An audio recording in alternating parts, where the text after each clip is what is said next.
세계에서 높은 연봉은 명예로운 훈장이 아니라 그에 걸맞은 무거운 책임감을 의미합니다. 지난 성과에 대한 보상과는 차원이 다른 이야기입니다. 연봉은 과거의 실력을 인정하는 증표가 아니라 현재와 미래에도 변함없이 최고의 기량을 선보여야 한다는 계약서와 같습니다. 특히 리그 최고 연봉자라는 타이틀은 한순간에 선수를 스타로 만들지만 동시에 가장 혹독한 비교와 평가의 시험대에 오르게 합니다.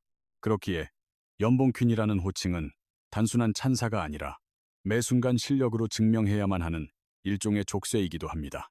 공교롭게도 연봉 퀸이라는 같은 수식어로 묶인 두 선수가 현재 코트 위에서 극명하게 엇갈린 결과물을 내놓고 있습니다. 한 선수는 연봉의 무게를 압도적인 경기력으로 승화시키는 반면 다른 한 선수는 그 무게에 짓눌려 부진의 그림자만 더욱 짙어지고 있습니다. 과연 연봉 퀸이라는 칭호는 지금 누구의 어깨에 더 잘 어울릴까요? 여자 배구에서 최고 연봉자의 자리는 단순히 액수가 높은 선수를 뜻하지 않습니다. 그것은 리그를 대표하는 얼굴이자 팀 전술의 심장이며 승패가 갈리는 결정적 순간에 모두가 의지하는 이름이어야 합니다. 현재 그 영광과 책임의 자리에 강소희와 박정아 두 명의 이름이 나란히 놓여 있습니다. 리그 최고 대우, 팬들의 높은 기대, 그리고 치열한 비교라는 동일한 출발선에 섰지만 시즌이 반환점을 돈 지금 두 선수를 향한 평가는 하늘과 땅 차이입니다. 이러한 격차는 이미 여러 경기를 거치며 누적되었고 이제는 누구도 부인할 수 없는 현실이 되었습니다. 강소희는 연봉의 가치를 코트 위에서 실력으로 증명하는 선수입니다. 올 시즌 그녀를 가장 잘 표현하는 단어는 바로 꾸준함입니다. 때로는 폭발적인 공격력을 뽐내기도 하지만 더 무서운 점은 슬럼프를 찾아보기 힘들다는 것입니다. 공격이 풀리지 않는 날에도 코트 위에서 자취를 감추는 법 없이 굳건한 수비와 리시브로 팀을 지탱하며 자신의 가치를 입증합니다. 최근 페퍼저축은행과의 경기 역시 마찬가지였습니다. 22득점이라는 기록이면에는 공격 성공률 50%와 리시브 효율 54점, 17%라는 놀라운 수치가 있었고 서브와 블로킹에서도 알토란 같은 활약을 더했습니다. 이는 단순히 한 가지 역할에만 국한된 선수가 아닌 경기 전체를 지배하는 에이스의 성적표입니다. 강소희의 진가는 득점이 아닌 경기 운영 능력에서 드러납니다. 그녀의 진짜 가치는 득점 순위표 같은 숫자가 아니라 경기 전체의 흐름을 읽고 조율하는 능력에서 더욱 빛을 발합니다. 강소희가 코트에 버티고 있을 때 팀은 쉽게 무너지지 않습니다. 그녀가 리시브 라인을 안정시키면 세터는 다양한 공격 옵션을 편안하게 구사할 수 있게 됩니다. 상대팀 입장에서는 강소희를 집중 견제하기도 그렇다고 완전히 내버려 두기도 어려운 딜레마에 빠지게 됩니다. 바로 이 절묘한 존재감이 팀 공격 전체에 활기를 불어넣습니다. 이것이 바로 강소희가 많은 공격을 시도하지 않는 날에도 항상 팀의 중심으로 평가받는 이유입니다. 이것이야말로 팬들이 최고 연봉 선수에게 바라는 보이지 않는 공헌도입니다. 반면 박정아는 과거의 명성만 남았을 뿐 그에 걸맞은 기록이 따라주지 못하고 있습니다. 박정아의 이번 시즌은 부진을 알리는 기록들이 먼저 눈에 들어옵니다. 시즌 평균 공격 성공률은 20% 중반을 맴돌고 두 자릿수 득점을 올린 경기는 지난해 11월이 마지막이었습니다. 리시브 효율이 마이너스를 기록하는 경기가 빈번해졌고 공격 효율 또한 10%대에 그치는 날이 허다했습니다. 이 정도의 부진은 일시적인 컨디션 문제나 한두 경기의 기복으로 설명할 수 있는 수준을 넘어섰습니다. 시즌의 절반 이상이 지난 현 시점까지도 뚜렷한 반등의 실마리를 찾지 못하고 있다는 사실이 문제의 심각성을 더합니다. 한때 그녀의 상징이었던 클러치박이라는 별명은 지금도 유효할까요? 박정아라는 이름 석자에는 오랫동안 믿음이라는 단어가 따라붙었습니다. 가장 중요한 순간에 해결해 줄 것이라는 신뢰가 있었기에 클러치박이라는 영광스러운 별명도 얻었습니다. 하지만 현재의 성적표를 보면 이 별명을 현재 진행형으로 부르기는 매우 힘들어 보입니다.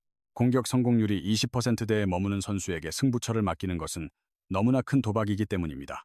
이는 그녀가 과거에 세운 공로를 폄하하려는 것이 아니라 현재 팀에서 맡아야 할 역할에 대한 냉정한 질문입니다. 냉혹한 프로의 세계에서는 과거의 명성보다 현재의 경기력이 모든 것을 말해줍니다. 전술적 측면에서 두 선수의 기여도는 어떻게 다를까요? 강소희가 코트에 있는 팀을 상대하는 것은 매우 까다롭습니다. 상대는 그녀의 존재 자체만으로도 복잡한 계산을 해야만 합니다.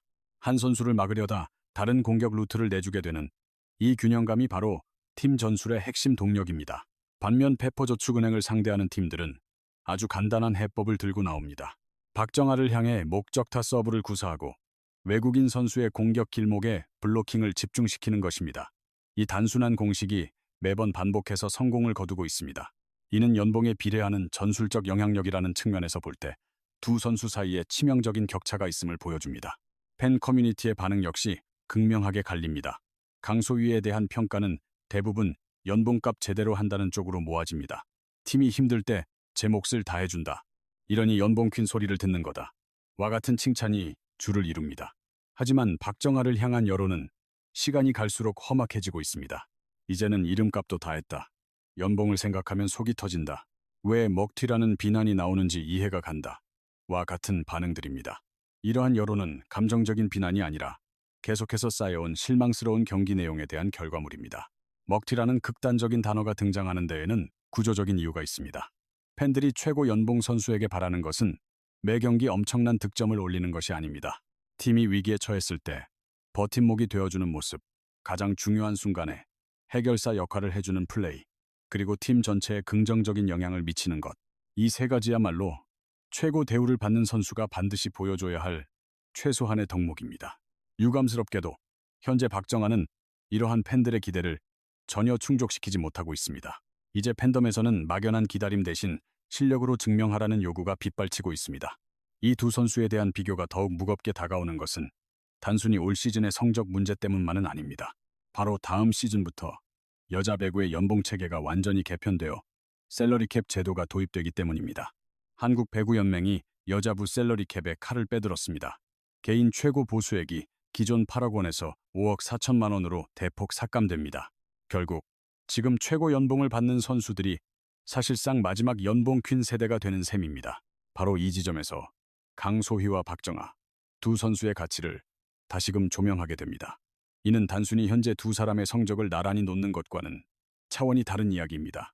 과연 그들의 몸값이 합당했는지를 되짚어보는 일종의 사후평가와도 같습니다.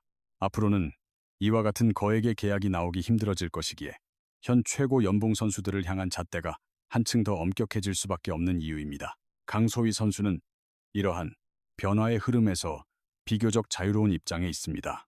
셀러리캡 시대의 마지막 고액 연봉자 중 한 명이지만 코트 위에서 자신의 가치를 실력으로 입증해냈다는 평가가 뒤따르기 때문이죠. 반면 박정아 선수의 상황은 사뭇 다릅니다.